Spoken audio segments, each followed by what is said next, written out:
ರಾಜ್ಯ ಕೈಗಾರಿಕಾ ಮತ್ತು ಮೂಲಸೌಕರ್ಯ ನಿಗಮ ಮಂಡಳಿಯ ಅಧ್ಯಕ್ಷರಾದ ನಂಜಯ್ಯ ಮಠ್ ಶಿವಮೊಗ್ಗ ವಿಮಾನ ನಿಲ್ದಾಣದ ಕಾಮಗಾರಿ ವೀಕ್ಷಣೆ ಮಾಡಿದರು. ನೈಟ್ ಲ್ಯಾಂಡಿಂಗ್ ಕಾಮಗಾರಿ ಪರಿಶೀಲಿಸಿದ ಅವರು ಮುಂದಿನ ವಾರ ಮತ್ತೊಮ್ಮೆ ಶಿವಮೊಗ್ಗಕ್ಕೆ ಆಗಮಿಸಲಿದ್ದು, ಅಷ್ಟರೊಳಗೆ ಕಾಮಗಾರಿಯನ್ನು ಪೂರ್ಣಗೊಳಿಸಲು ಇಲಾಖೆ ಅಧಿಕಾರಿಗಳು ಹಾಗೂ ಗುತ್ತಿಗೆದಾರರಿಗೆ ಸೂಚನೆ ನೀಡಲಾಗಿದೆ ಎಂದು ತಿಳಿಸಿದರು. ಇದೇ ಸಂದರ್ಭ ಅಧ್ಯಕ್ಷರ ಜೊತೆಗೆ ಕಾಂಗ್ರೆಸ್ನ ಮುಖಂಡರಾದ ಎಚ್ ಸಿ ಯೋಗೇಶ್ ಕೂಡ ಉಪಸ್ಥಿತರಿದ್ದರು.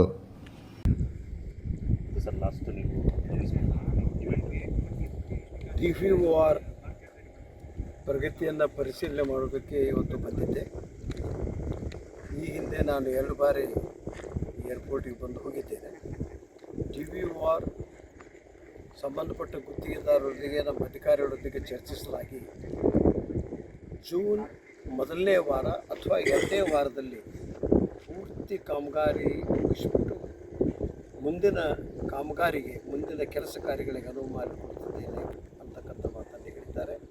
ನಾನು ಅವ್ರಿಗೆ ಹೇಳಿದ್ದೇನೆ, ಜೂನ್ ಮೊದಲನೇ ವಾರದಲ್ಲಿ ಮತ್ತೆ ನಾನು ಬರ್ತೇನೆ, ಕಾರ್ಯ ಪೂರ್ತಿ 99% ಆದರೂ ಇರಬೇಕು ಅನ್ನುವಂಥದ್ದನ್ನು ಅವರಿಗೆ ತಿಳಿಸಿದ್ದೇನೆ. ಅವರು ಒಪ್ಪಿದ್ದಾರೆ. ಸಾರ್ವಜನಿಕರು ಗಮನಿಸಬೇಕು, ಇದು ಯಾವುದೇ ಸ್ಥಿತಿಯಲ್ಲಿ ಜೂನ್ 2ನೇ ವಾರದಲ್ಲಿ ನೈಟ್ ಲ್ಯಾಂಡಿಂಗ್ ಪೂರ್ತಿ ಆಗ್ತದೆ.